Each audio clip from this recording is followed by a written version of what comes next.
على الهواء مباشرة عشان يرد. أما الطرف الآخر وفي هذه اللحظة والد عبد الغني، الوالد عبد الغني مصطفى، والد الشاب أحمد عبد الغني، فده اللي هتتابعوه معانا في التقرير الخاص بالحديث.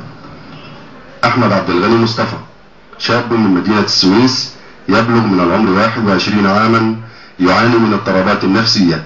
تعرض لعملية سرقة لكليته اليسرى على أيدي مجهولين بالقاهرة بعد أن تغيب عن منزل أسرته بالسويس لمدة 20 يوما.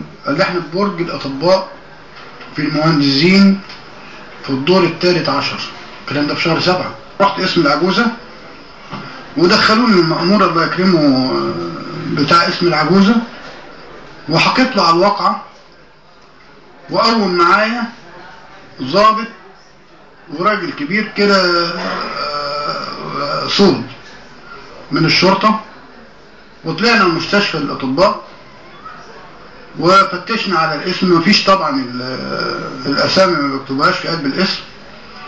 وقابلنا واحد دكتور تاني تقريبا تبع وزارة الصحة اسمه الدكتور شعد الشاذلي، فبحكي له على الواقعة اللي حصلت يعني. والواد غايب واتصل بينا برقم المحمول، واتصلنا برقم المحمول، والراجل مشكور اتصل بأمن الدولة.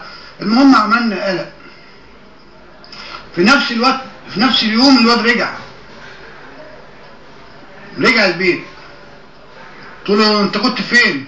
قال انت مش رحت قلبت الدنيا هناك في البتاع ده. والدكتور مشاني قال لي ابوك قلب علينا الدنيا.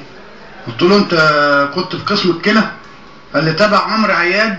وسكتنا عن الموضوع دوت. وبعد فترة اللي هو في شهر 11 اللي احنا فيه ده، اتصل الناس بينا، ود الولد في المستشفى وعمل العملية.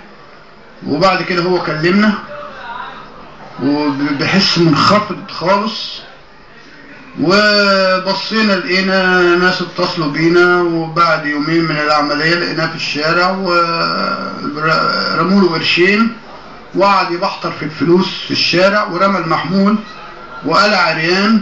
احنا عاوزين نعرف مين السبب، ايه اللي بيحصل. وبالنسبة للفلوس، حتى الفلوس اللي ادوها له فلوس رمزية، ورماها في مصر، ورمى التليفون. وبعد ما جات له الحلقة قعد يخبط ومش دريان، وجالنا هنا وكسر في الدنيا، وبيقول لك انا كانوا رافعين عليا سلاح، وكانوا مش عارف مبنجني، وقعد ضرب فيا وشتيمه لحد ما عملوا العمليه وخدها. فاحنا عايزين نشوف مين اللي ورا الموضوع ده.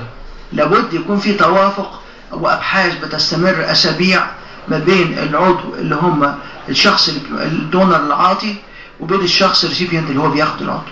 يعني ما ينفعش اجيب كليه واحد اديها لواحد تاني تاني يوم الصبح. يعني اذا كل الحاجات دي كلها مش مظبوطه ومغرضه، لو دي اتحلت او كان في موافقه عليها، دي هتحل مشكله كبيره جدا. لا هيبقى في بيع ولا شراء ولا مشاكل بنشوف في الجرايد الايام. ما قلتش غير حسبي الله ونعم الوكيل. طالب حسبي الله ونعم الوكيل، ربنا يجعل تدبيرهم في تدميرهم. حالة أحمد ما هياش الحالة الوحيدة، لكن